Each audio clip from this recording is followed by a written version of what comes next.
आने वाली पीढ़ी गीता के ज्ञान को जाने और संस्कारों के साथ साथ अपने कर्तव्य का भी निर्वहन करे।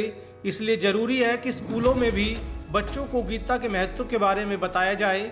जियो गीता के संस्थापक स्वामी ज्ञानानंद महाराज जी ने कहा कि गीता धर्म से ऊपर उठकर हम सबको मानवता का पाठ पढ़ाती है। इसलिए स्कूलों में भले अध्याय के रूप में गीता को शामिल ना किया जाए, लेकिन बच्चों को गीता के बारे में बताना बेहद जरूरी है। स्वामी ज्ञानानंद महाराज शनिवार को नारनौल रोड कनुका मोड़ स्थित JRM इंटरनेशनल स्कूल पहुंचे, जहां उन्होंने बच्चों और टीचर्स का मार्गदर्शन किया। आपकी जानकारी के लिए बता दें कि स्वामी ज्ञानानंद महाराज आध्यात्मिक गुरु हैं। वे श्री कृष्ण कृपा सेवा समिति व जियो गीता के संस्थापक हैं। विश्व भर में वे गीता महोत्सव कार्यक्रम करवाते आ रहे हैं। JRM ग्रुप की चेयरपर्सन अंजू रुपेला ने बताया कि बच्चों को किताबी शिक्षा के साथ साथ मौलिक शिक्षा देना बेहद जरूरी है। बच्चे हमारे देश की संस्कृति को तभी आगे बढ़ा पाएंगे जब वे गीता के सार को समझकर अनुसरण करेंगे। हमें लगता है कि गीता वैसे तो राष्ट्रीय ही नहीं, अंतर्राष्ट्रीय प्रेरणा है। पूरे विश्व के लिए गीता है। और हम ये बात भी प्राय कहते हैं कि गीता हिंदुओं की आस्था का ग्रंथ है, लेकिन केवल हिंदुओं के लिए नहीं है। गीता भारत का गौरव ग्रंथ है, लेकिन केवल भारत के लिए नहीं है।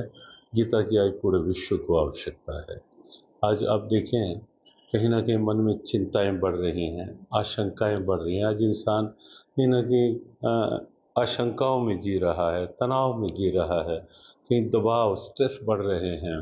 कहीं आप पूरे विश्व में देखें, युद्ध के वातावरण जो बनते देख रहे हैं, युद्ध की विभीषिकाएं के अंदर कई तरह के कलह क्लेश बढ़ते दिखाई दे रहे हैं। परिवारों की सद्भावना प्रश्नों में है, तो उसका समाधान गीता है। और इसीलिए हमें लगता है कि भगवद गीता राष्ट्रीय स्तर पर हर व्यवस्था में राजनेता का धर्म क्या है, वो गीता में बहुत अनूठे सूत्र हैं। कहीं प्रशासन में कोई है, उसका धर्म क्या है, उसका कर्तव्य क्या है। गीता की एक बड़ी बात है कि गीता ने धर्म को मज़हब के साथ नहीं जोड़ा, रिलीजन के साथ नहीं जोड़ा, मत मतांतर संप्रदाय के साथ नहीं जोड़ा। गीता का धर्म है जो जहाँ है वो अपने कर्तव्य को पहचाने, ये सबसे बड़ा धर्म है। और हमें लगता है कि इसलिए गीता हर क्षेत्र की आवश्यकता है कि डॉक्टर अपने कर्तव्य को पहचाने, टीचर अपने कर्तव्य को पहचाने, स्टूडेंट अपने कर्तव्य को पहचाने। तो जब सब लोग ये सोचेंगे कि मेरा कर्तव्य ये है, तो आप अनुमान लगा के देखें कि व्यवस्था में कितना एक नवीनीकरण होगा, कितना सुंदर स्वरूप बनेगा व्यवस्था का, और व्यवस्था के माध्यम से राष्ट्र और समूची मानवता का।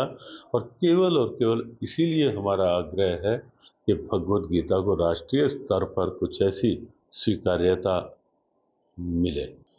हमारा प्रयास है कि स्कूली स्तर पर कुछ सूत्र, और हम गीता को केवल उस दृष्टि से नहीं लागू करवाना चाहते कि ज़रूर कि हम ये माने कि हमारा ग्रंथ लागू। हम कहते हैं कि गीता के वो संस्कार ले लो आप, कि बच्चों में जहाँ जहाँ प्रॉब्लम्स हैं, बच्चों की अगर एकाग्रता में कमी आ रही है, क्यों आ रही है, गीता में उसके क्या है।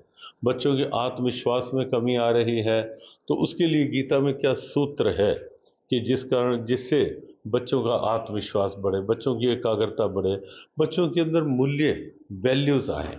वो भले ही लाइफ वैल्यूज़ हैं, फैमिली वैल्यूज़ हैं, करेक्टर वैल्यूज़ जिसकी बड़ी ज़रूरत है बचपन से ही आज, तो वो कैसे आएँ, उसके लिए हम कहते हैं कि वो संस्कार। किसी को अगर लगता है कि गीता ही क्यों, तो हमने कहा ना लो। इस संतरे से अगर लगता है क्यों, तो जूस पी लो भाई, जूस निकाल के थोड़ा सा ले लो। किसी को लगता हो कि गीता ही क्यों, तो हम कहते हैं ना लो, हमारा कोई हठ नहीं है। तुम गीता का कुछ रस ले लो, कोई पॉइंट ले लो जो तुम्हारे बच्चों के लिए भी उपयोगी आधार बने। हाँ, मुझे लगता है कि आज के समय की मांग है ये। जिस तरह से हम आज के माहौल को देख रहे हैं, बच्चों का ज़्यादा मोबाइल देखना, या पर मोबाइल पर बहुत सी ऐसी चीज़ें भी बच्चा अनजाने में देख लेता है जो उसे नहीं देखनी चाहिए, तो वो अनजाने में उसका आचरण भी करने लगता है। तो मुझे लगता है कि आज के टाइम पे इस तरह की वर्कशॉप हर स्कूल में होनी चाहिए, एक हमारे समाज में एक अच्छा चलन और भी है, मैंने गुरुजी से भी बोला कि जिस तरह से राधा स्वामी सत्संग का हर रविवार को एक सत्संग आयोजन किया जाता है राधा स्वामी सत्संग की तरफ से, उसी तरह से ही हमारे समाज में भी गीता पाठ का और गीता के संदेश का, गीता के उपदेशों को पालन करने का एक वर्कशॉप होना चाहिए।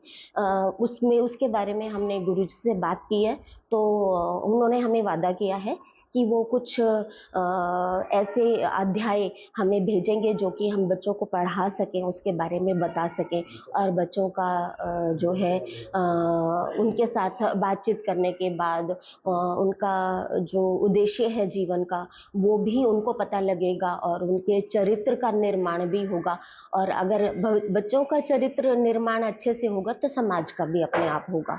तो हमारा जो समाज का या हमारे देश का जो भविष्य है ये बच्चे हैं, तो अभी से अगर इनको संस्कार दिए जाएं तो हमारा समाज निश्चित ही उन्नति करेगा।